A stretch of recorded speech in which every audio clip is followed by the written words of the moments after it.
ब्रह्मपुत्र देव ऋषि नारद वहां पे आ गए। तो देव ऋषि नारद से हेमांचल ने कहा, बाबा जी मेरे अहो भाग्य जो आप मेरे दरबार पे आए हो और आप सही समय पे आए हो। मेरे घर में एक बिटिया ने जन्म लिया है, आप इस बिटिया का नाम संस्कार करो, बेटी के हमें गुण बताओ, बेटी कैसी होगी, बेटी की शादी का होगी, इसे वर मिलेगा तो कैसा मिलेगा। तो नारद बाबा कहने लगे, राजन आप पहले अपनी बेटी को हमें दिखाओ और हम आपकी बेटी के नक्षत्र ग्रह दिशा सब कुछ आपको बताते हैं।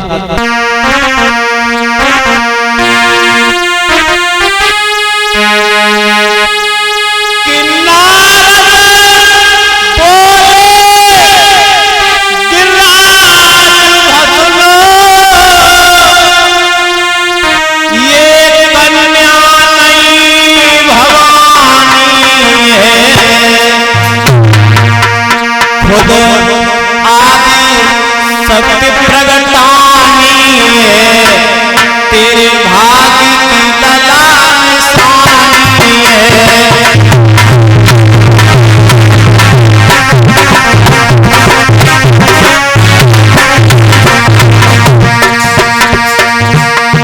खुद आदि सत्य प्रगटानी है,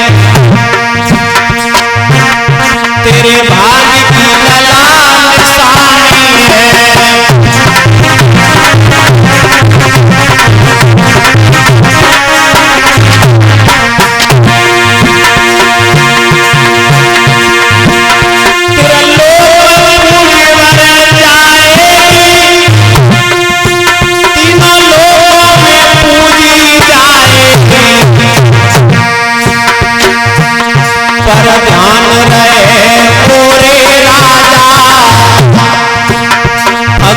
संग प्याई जाएगी,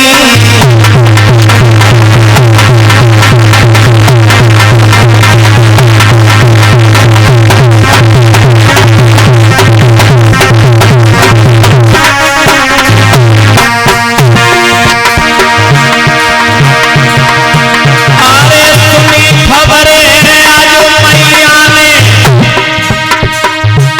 अरे धड़का लगो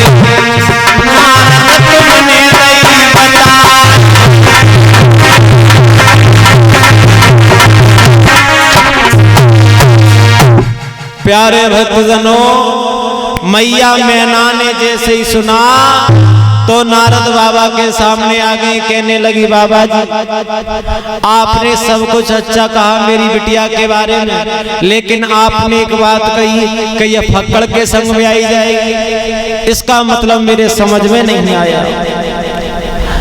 तो नारद बाबा कहने लगे, बहम के लिए कोई दवा नहीं है, होने को कोई टाल नहीं सकता है, लेकिन आप अपनी बिटिया को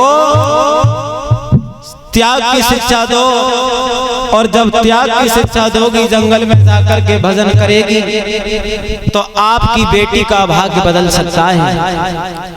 तुम्हारी बेटी का नाम होगा गिरजा उमा, लोग अनन्य प्रकार से तुम्हारी बेटी का नाम लेकर के बुलाएंगे। तो आज नारद बाबा इतना बता करके चले गए हैं और मैना से और राजा हेमांचल से एक बात कह गए हैं कि जितने गुण एक फक्कड़ में होते हैं उतने गुण भोले बाबा में हैं। अगर ये भोले बाबा के नाम की तपस्या करे, भजन करे, भोले बाबा का चिंतन करे, तो इसकी किस्मत बदल सकती है। प्यारे भक्तजनों, धीमे धीमे समय व्यतीत होता है और समय व्यतीत होता है तो आंगन में बेटी बड़ी होने लगी। जिस तरीके से दौज का चंद्रमा बड़ा होता है, बिटिया भी उसी तरीका से बड़ी होने लगी है।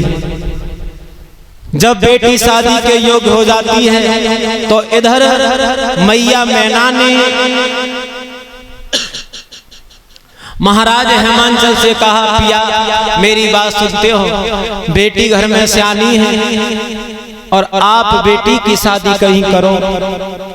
तो इधर जब राजा से इतनी बात कही है तो दोनों ने कहा, नारद बाबा जो बात कहकर गए थे आपको वो बात ध्यान है रानी। तो बेटी को जब त्याग की शिक्षा दी है और गिरजा आज जंगल में भजन करने के लिए चली है और जंगल में भजन करने के लिए चली है गिरजा, तो इधर देवताओं में एक राक्षस हो गया जिसका नाम था ताड़क, जो देवताओं को सताने लगा। तो देवता एक बार ब्रह्मा जी के पास में पहुंचे और कहने लगे, ब्रह्मा जी ये राक्षस का वध कैसे होगा? तो ब्रह्मा जी कहने लगे, इसका वध तो भोले बाबा का पुत्र करेगा। सोई जितने देवता थे सब मूड पकड़ के बैठ गए। बोले कब तो भोले बाबा का विवाह होगा और तब तक तो ये राक्षस जो है हमें मार देगा। तो प्यारे भक्तजनों, भोले बाबा के पास में देवता लोग गए कि भोले बाबा आप शादी कर लो। बोले शादी? अरे शादी करके हम बड़े परेशान हो चुके, अब हम शादी नहीं करेंगे। बोले क्यों? कि जब जब हमने शादी की है हमारे जीवन में दुख आया है। इतनी बात भोले बाबा से की और देवता समझ गए कि भोले बाबा नहीं मानेंगे। इधर सप्त ऋषि भोले बाबा के पास में पहुंचे हैं। भोले बाबा आप हमारी बात को मानो और शादी कर लो, क्योंकि देवताओं के ऊपर संकट है। जब इतनी बात जैसे कही है देवताओं के ऊपर संकट है, तो भोले बाबा ने कहा शादी तो हम कर लेंगे, लेकिन कोई लड़की है? बोले हाँ एक लड़की है जो आपके नाम की माला जप रही है, आपका भजन कर रही है, सत्संग कर रही है। कौन है? कि गिरजा है, राजा हेमांचल की पुत्री। तो भोले बाबा कहने लगे, सप्त ऋषियों ऐसा तो नहीं है वो लड़की, ढोंग कर रही हो मेरे नाम का, आप जाकर के उसकी परीक्षा लो पहले, उसके बाद आप हमें बताना। श्री सुखदेव जी सावधान करते हैं, राजन परीक्षित आज वो सप्त ऋषि जो थे वो जंगल में आए।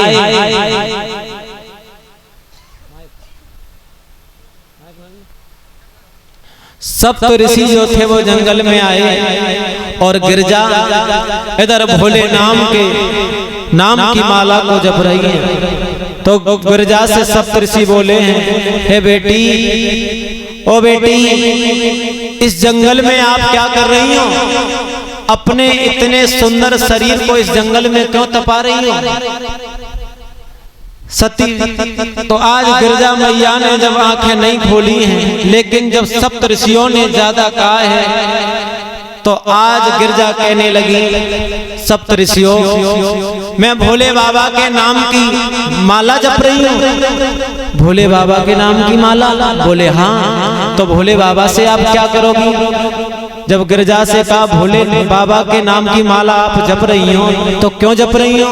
कि भोले बाबा से मैं शादी करूंगी। और इतनी बात जैसे ही कही कि शादी करूंगी, तो सप्त ऋषि हंसने लगे, कहने लगे, बिटिया एक बात हमें बताओ। बोले क्या? कि तुम्हें शादी करने के लिए भोले बाबा ही मिले और कोई नहीं मिला? अरे ना उनका घर है, ना दरबार है, ना मड़ैया है, ना झोपड़ी है, ना रहने का ठिकाना है, ना खाने का ठिकाना है। भोले बाबा से सुंदर और लोग हैं। आप भगवान विष्णु से शादी कर लो, हमारी मानो तो आप देवी बन के रहोगी। तो गिरजा कहने लगी, जब मेरा मन महेश पे राजी है तो मैं दिनेश की चिंता क्यों करूं? और आप ये बात हमसे कह रहे हो तो मेरी भी एक आप बात सुनो कि जो लोग अपने प्रेमी से प्रेम करते हैं तो उसके जितने अवगुण होते हैं वो उसे गुण लगने लगते हैं। उस या फिर ये कहिए कि जो उसके अवगुण होते हैं उसे दिखते नहीं है, उसके गुण ही गुण दिखते हैं। प्यारे भक्तजनों, बहुत समझाया लेकिन जब नहीं मानी तो आज सप्त ऋषि समझ गए कि सच्चे मन से गिरजा भोले बाबा के नाम की जाप कर रही, माला जप रही। पैरों पे गिर गए, कहने लगे गिरजा मैया हमें माफ कर दो।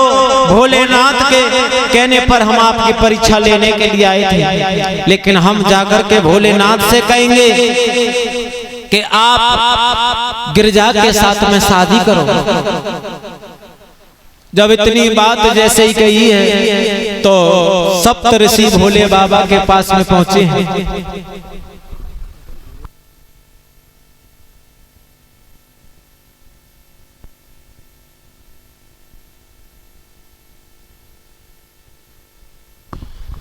प्यारे भक्तजनों, जब सप्त ऋषि वहां पे पहुंचे हैं तो इधर देखा कि भोले बाबा ने समाधि लगा ली, और भोले बाबा ने समाधि लगा ली।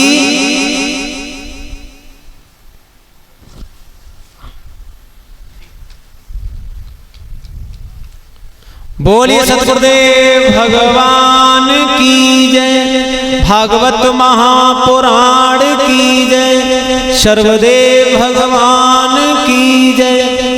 इधर सप्त ऋषि जब भोले बाबा के पास में पहुंचे हैं तो भोले बाबा समाधि को लगा गए, और समाधि लगा गए तो सप्त ऋषि सोचने लगे हो गया विवाह, अब भोले बाबा की समाधि है और इनके सामने जो जाए वो जिंदा लौट के नहीं आए।